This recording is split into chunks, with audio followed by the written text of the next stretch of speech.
The silver research ship hung silently above Earth, its hull gleaming in the sunlight. Inside the main observation deck, Dr. Cathera pressed her long fingers against the control panel and watched the blue planet spin slowly below. She had done this same job 43 times before on 43 different worlds. Each time it was the same story. New planet, new species, same predictable behaviors. Beginning standard observation protocols, announced her assistant, Velnon. His 4 eyes blinked in sequence as data streams flowed across his screen. The beings call themselves humans. Population 8 billion. They have basic space travel and nuclear weapons. Cathera nodded without much interest. The numbers always sounded impressive at first, but the patterns were always the same. Every intelligent species she had studied followed the exact same rules. Protect your family. Gather resources. Avoid danger. Compete with others. Survive at all costs. Deploy the monitoring stations, she ordered, settling back in her chair. Standard positions over major population centers. We will watch them for 1 full planetary rotation, then file our report. Dozens of small invisible drones scattered from their ship like seeds in the wind. Each one would hover over a human city, recording everything. The universal translators would decode their languages. The behavioral analyzers would catalog their actions. By tomorrow they would have a complete psychological profile of the entire human race. What exactly are we looking for? Asked Morden, the youngest member of their team. He was fresh from the academy, still eager and curious about everything. The same things we always look for, Cathera replied, pulling up holographic displays of human cities. How they respond to threats. How they compete for resources. How they protect their offspring. How they react when their survival is at stake. The screens filled with images of humans going about their daily lives. They walked through crowded streets, worked in tall buildings, drove vehicles along paved roads. Parents carried small children. Workers hurried to their jobs. Shoppers bought food and clothing. They look remarkably similar to the Zelkari from Sector 7, observed Velnon, comparing brain scans. 2 arms, 2 legs, forward-facing eyes. The usual predator evolution pattern. Indeed, Cathera agreed, making notes on her tablet. And see how they behave? The strong ones take the best positions. The weak ones submit. They form small family groups and compete with other family groups for territory and resources. Perfectly predictable. She had seen it all before. Intelligence always evolved the same way across the galaxy. The smart ones figured out how to get more food, better shelter, safer territory. They learned to cooperate only when it benefited them personally. They helped their relatives because they shared the same blood. Sometimes they helped their neighbors, but only when they expected something in return. Look at this interesting data, Morden said, pointing to his screen. They have something called insurance. They pay money to companies that promise to help them if something bad happens. Excellent example, Cathera nodded approvingly. Pure self-interest. They calculate risks and protect themselves accordingly. Very logical behavior. The hours passed quietly as they gathered more data. The humans seemed refreshingly normal. They fought wars over resources. They built walls to keep out strangers. The rich lived in better areas than the poor. Parents sacrificed for their children because children carried their genes. Friends helped friends because they expected help in return. This should be a simple assessment, Velnon commented, stretching his long arms. Class 7 developing species. Moderate aggression, standard self-preservation instincts, typical tribal cooperation patterns. We could probably file our report tonight. Cathera was about to agree when an alert chimed softly on her console. The ship's computer spoke in its calm, mechanical voice. Thermal anomaly detected in monitoring zone Delta 7. Large structural fire in progress in the human settlement designated Chicago. Perfect timing, she said, adjusting her viewing screen to focus on the area. Emergency situations reveal the true nature of any species. This will give us excellent data on their crisis response patterns. The screens showed a tall building with bright orange flames shooting from several windows. Thick black smoke poured into the night sky. Even from space they could see the heat signatures of humans moving rapidly inside and around the structure. Fascinating, Cathera murmured, leaning forward with professional interest. We should observe standard evacuation behaviors. The humans inside will exit using the safest routes available. Those outside will maintain safe distances from the danger zone. Their survival instincts should override all other considerations. This was always the most revealing moment in any species assessment. When faced with mortal danger, intelligent beings showed their true nature. All the social cooperation and cultural niceties disappeared. Raw survival instinct took over. Every species she had studied followed the same pattern. Save yourself first, save your family second, ignore everyone else. Recording all data streams, Velnon reported. Biometric scanners are locked on. We should have complete physiological and behavioral analysis within minutes. Kathera watched the thermal imaging with satisfaction. This would be the final piece of evidence she needed to complete her report. Humans would prove to be just like every other intelligent species in the galaxy. Predictable, logical, and utterly focused on self-preservation when their lives were at stake.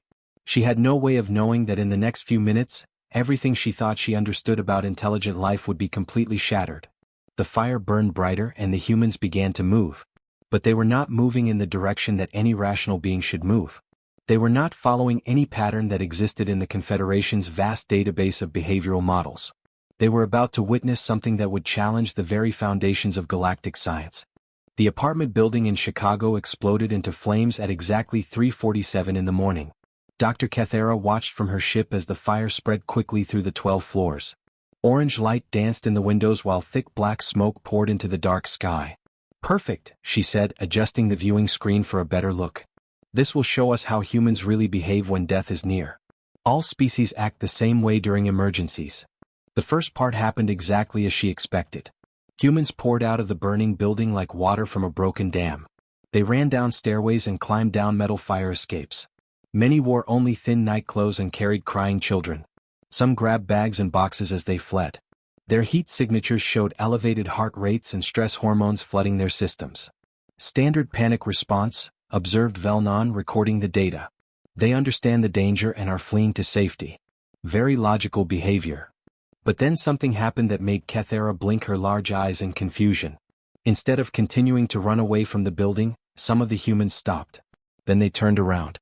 Then they started walking back toward the flames. "Check the scanners," she ordered quickly. "Something must be wrong with our equipment." "All systems functioning normally," Velnon replied, but his voice sounded puzzled. "Dr. Kathera, are you seeing what I am seeing?" She was seeing it, but she could not believe it. A middle-aged human male had just charged through the front entrance of the burning building. The thermal scanners showed his name was David according to the translation protocols. His heart was beating so fast it looked like it might explode. His stress chemicals were at dangerous levels. Every biological indicator screamed that he knew he was about to die. Yet he ran deeper into the burning building instead of away from it. "This makes no sense," Kathera whispered. "Why would he do that?"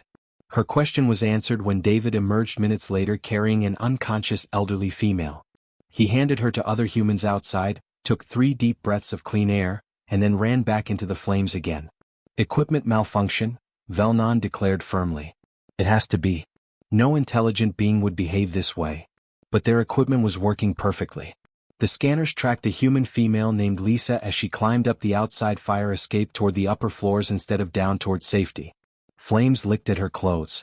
Smoke made her cough violently. She reached a window where an old man was trapped, broke the glass with her bare hands, and pulled him to safety even as blood ran from her cuts. Junior analyst Morden pointed at another section of the screen with shaking fingers. "Look there. A whole group of them." A chain of humans had formed on the 4th floor.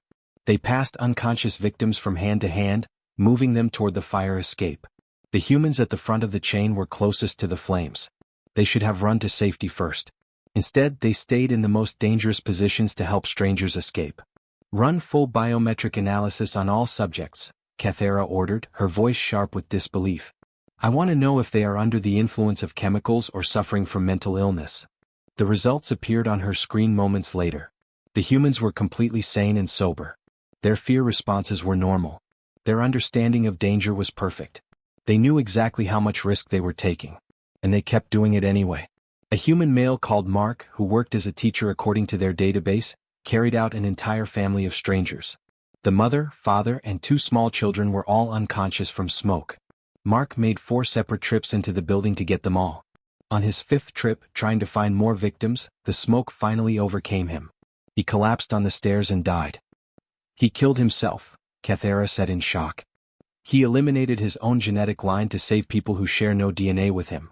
This is impossible." The scene below grew stranger by the minute. A group of teenage humans broke into a nearby store. But they were not stealing valuable items for themselves. They took bottles of water to give to burn victims. They took blankets to wrap around people in shock. They took nothing for personal gain. An off-duty nurse named Emma worked frantically to treat injured people on the sidewalk. She had been driving past when she saw the fire. She could have continued driving to safety. Instead, she stopped her vehicle and spent the next 3 hours treating strangers without asking for any payment. Dr. Cathera, Velnon said slowly, I have counted 17 humans who entered that building to save others. None of them were related to the victims. None of them were being paid. None of them had any logical reason to risk their lives. The fire department arrived with their big red vehicles and professional equipment. That part made sense to the aliens. These were trained specialists whose job was to fight fires. But even then, the humans surprised them. Regular civilians continued helping alongside the professionals.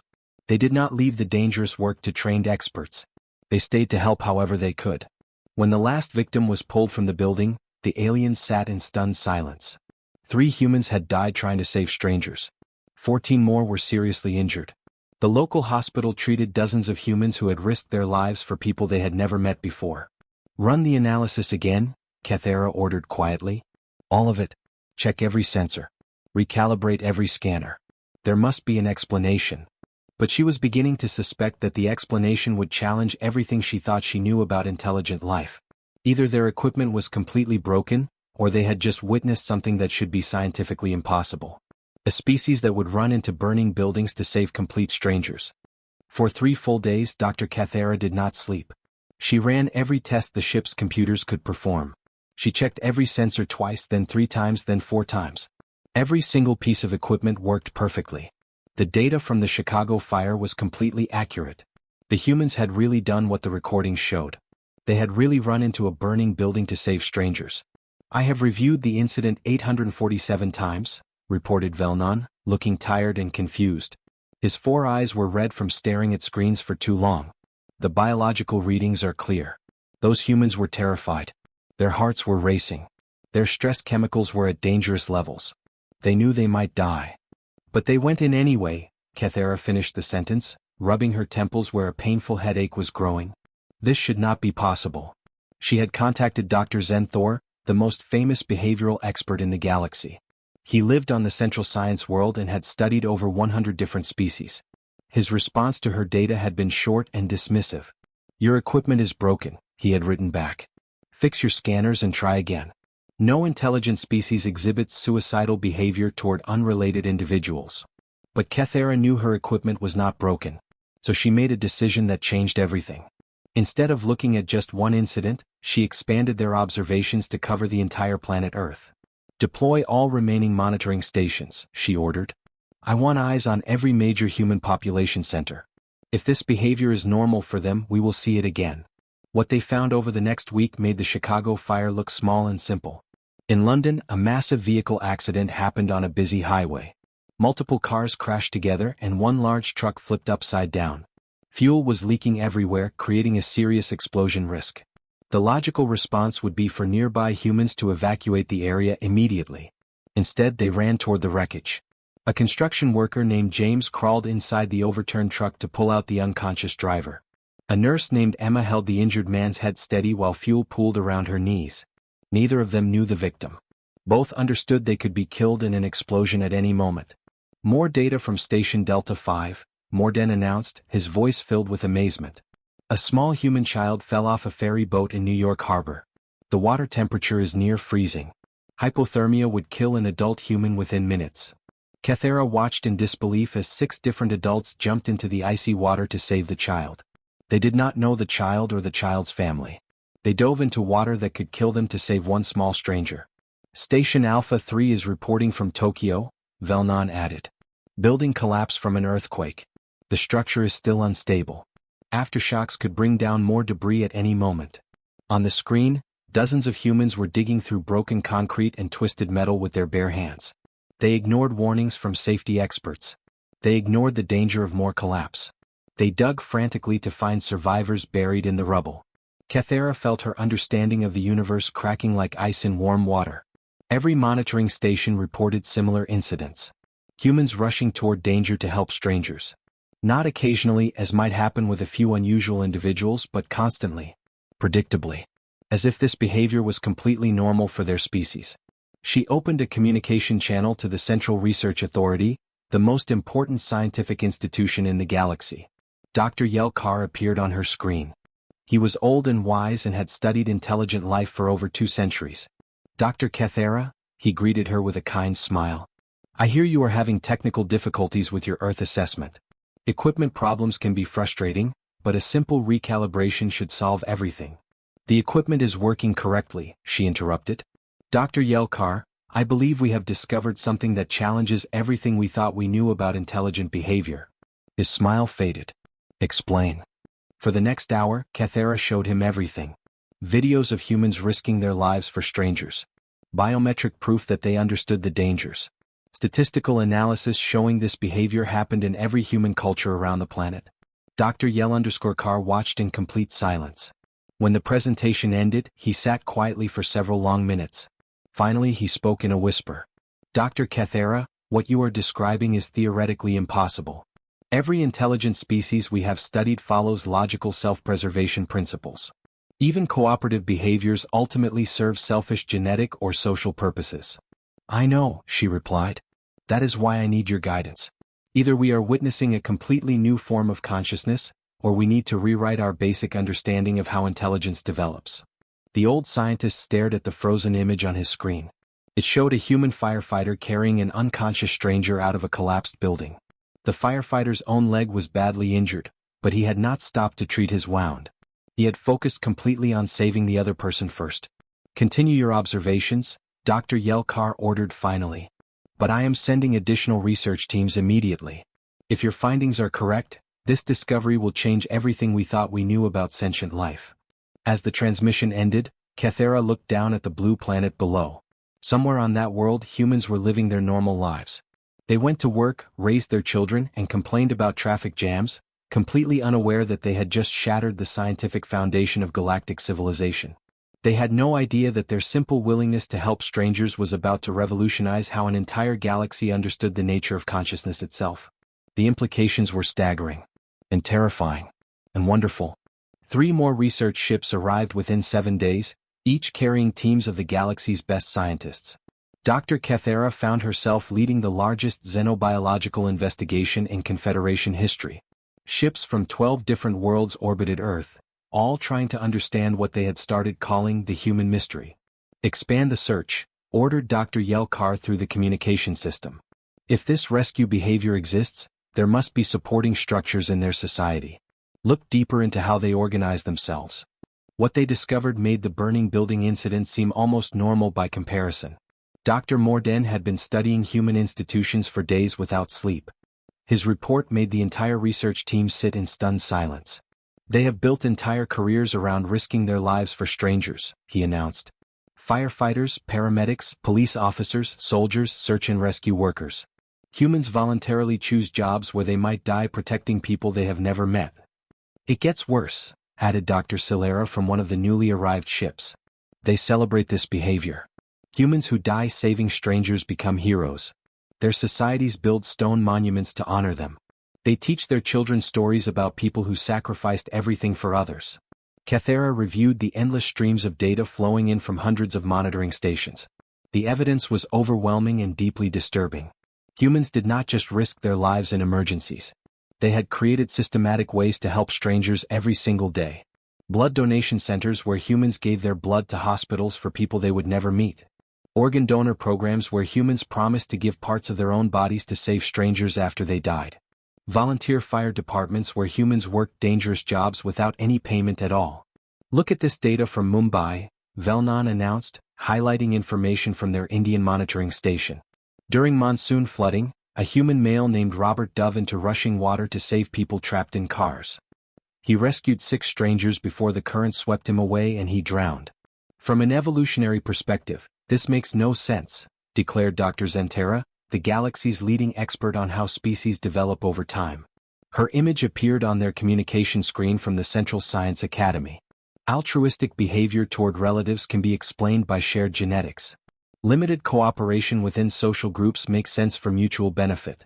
But humans show unlimited altruism toward complete strangers with no expectation of reward. The research teams had been scanning human history, looking for when this strange behavior had started.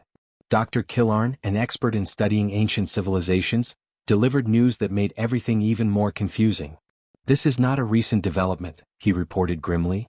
"Human historical records show they have been doing this for thousands of years. During their wars, soldiers threw themselves on explosive devices to save their comrades. In natural disasters, individuals died protecting strangers. There are millions of documented cases throughout their entire recorded history." "That is impossible," Dr. Zentera argued. "Such behavior should have been eliminated by natural selection within a few generations. Individuals who sacrifice themselves for others die young and have fewer offspring. Over time, the population should become increasingly selfish as the altruistic ones remove themselves from the gene pool." Kathera had been thinking about this problem for days. "Unless," she said slowly, "this altruistic behavior somehow helps the entire species survive better than pure selfishness would." The research teams fell into shocked silence. If that were true, it would mean humans had evolved beyond the basic self-interest that governed every other known intelligent species. They had somehow developed a form of consciousness that valued the survival of others as much as their own survival. "Consider this," Kathera continued, pulling up data on human disaster response. "When earthquakes or floods or fires happen, humans immediately organize massive rescue efforts. Strangers travel from far away to help. They donate money, food, medical supplies, and their own time to people they will never meet. This creates a survival advantage for the entire species. But individuals still die," Dr. Zentera protested. "The math does not work. Self-sacrifice should be selected against. Unless the benefit to the group is so large that it outweighs the cost to the individual," Morden suggested. "What if altruistic behavior makes human societies so stable and cooperative that they survive disasters that would destroy other species?" They began analyzing human responses to major catastrophes throughout history. The pattern was always the same. Massive disasters struck human communities. Instead of falling into chaos and everyone fighting for themselves, humans immediately began helping each other. The strong helped the weak. The healthy helped the injured. The wealthy helped the poor. "Look at their response to diseases," Velnon pointed out. "When plagues spread, human medical workers continue treating patients even when they know they will likely become infected themselves. Doctors and nurses die, but their sacrifice keeps their medical systems functioning. Their entire species is built around this principle," Dr. Silera realized. "Police officers risk their lives to protect strangers. Teachers spend their own money to help students they barely know. Parents adopt children who share no genetic relationship with them." Dr. Yelkar's image appeared again on their communication screen. The old scientist looked tired and troubled. "Colleagues, prepare a preliminary report for the Confederation Council. If these findings are accurate, we are not simply evaluating a new species for potential membership.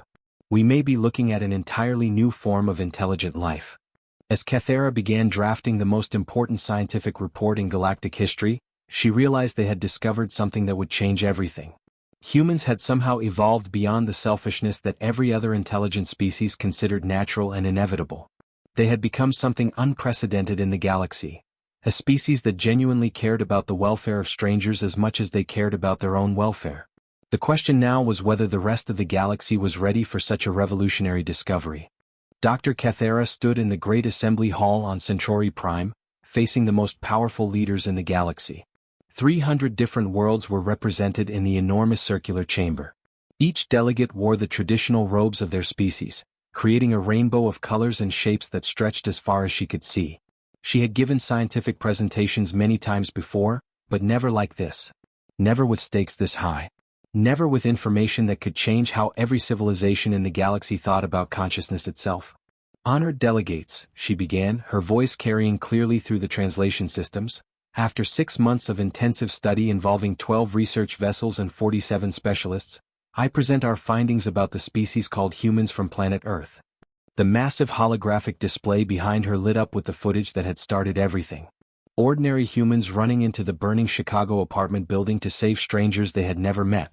Even after watching it hundreds of times, Kathera still felt amazed by what she was seeing. Murmurs of disbelief rippled through the assembly. She heard delegates speaking in dozens of languages, but the translation systems made their confusion clear. "These beings represent a form of intelligence we have never encountered," Kathera continued. "They possess what we have called institutional altruism. They consistently risk their own survival for the benefit of genetically unrelated individuals. Counselor Veltar of the Hugin Empire stood up, his tall frame imposing in the chamber. Dr. Kethera, this behavior contradicts basic evolutionary principles. Surely you have misunderstood their true motivations. I understand your doubt, she replied calmly. I felt the same way initially. However, our evidence is overwhelming. The display shifted to show hundreds of documented incidents from across Earth. Humans have created entire social systems around this behavior. They train people specifically to risk their lives for strangers. They honor those who die in such service. They consider it not just admirable but morally required. The chamber erupted in heated debate. Representatives from the Practical Zelkoni Federation argued it was impossible. The logical Courtari claimed it showed mental illness. The warrior Drakmari suggested it proved humans were too weak to survive. But Dr. Zenthor, who had flown to Centauri Prime specifically for this meeting, rose to support her conclusions. Colleagues, I have spent 2 centuries studying behavior across hundreds of species. What Dr. Kethera describes is not only real, it may represent the next step in the evolution of consciousness. The argument continued for 3 full days. Some delegates worried that such unpredictable beings could not be trusted in negotiations. Others feared the philosophical implications for their own societies. If humans could evolve beyond self-interest, what did that say about species that had not? On the 3rd day, Elder Morgeth of the ancient Calvanis spoke. At over 800 years old, she was the oldest being in the chamber, and her words carried tremendous weight. I have watched the rise and fall of many civilizations, she said slowly. We have always assumed that intelligence naturally leads to calculated self-interest. But what if we have been thinking too narrowly? She gestured toward the display showing humans forming rescue chains during an earthquake. Look at what they accomplished through this seemingly irrational behavior. They survive disasters that destroy other species. They maintain peace across enormous populations. They sacrifice for abstract concepts like justice and fairness. Perhaps their altruism is actually a higher form of rational thought. Counselor Draknor of the military coalition stood up, his armored form gleaming under the chamber lights. But can we trust beings who act against their own self-interest? How do we predict their behavior in conflicts or trade agreements? Perhaps, Elder Morgeth replied thoughtfully, that is exactly what we need. Our conflicts often come from everyone calculating their own advantage. What if we had allies who valued the welfare of all over the benefit of few? The debate shifted. Instead of discussing whether humans were defective, delegates began wondering if they might be superior. Some species that had struggled with internal conflicts for centuries looked at human cooperation with envy. Others worried they would be left behind if altruism was truly the future of intelligent life. Dr. Kethera presented her final evidence. Statistical analysis showing that human societies with the strongest traditions of helping strangers were also the most stable, prosperous, and peaceful. Altruism was not just morally impressive, it was practically effective. The final vote was closer than anyone expected. 847 delegates voted to fast-track Earth's membership application. 623 voted against. 156 abstained, still unsure what to think. Humanity would be invited to join the Galactic Confederation, not despite their irrational altruism, but because of it. As the session ended, Dr. Kethera found herself surrounded by colleagues from across the galaxy, all eager to discuss the implications. But she stepped away, moving to the great observation deck with its view of thousands of stars. Dr. Yell_Car joined her there. Do you understand what you have accomplished? He asked quietly. You have forced us to question everything we thought we knew about intelligence and consciousness. Kethera nodded, looking out at the stars that represented worlds full of beings who might now reconsider their own nature. Maybe that questioning was overdue. Perhaps humans are not the strange ones. Perhaps the rest of us have been thinking too small about what intelligence can become. 6 months later, the first human diplomatic mission arrived at Centauri Prime. Ambassador Sarah Johnson and her team were greeted with unprecedented curiosity from beings across the galaxy who wanted to understand the species that would run into burning buildings to save complete strangers. As Dr. Kethera watched the humans begin their integration into galactic society, she realized that Earth's greatest gift was not their technology or resources. It was their proof that intelligence could evolve beyond pure self-interest toward something approaching true selflessness. The galaxy would never be the same.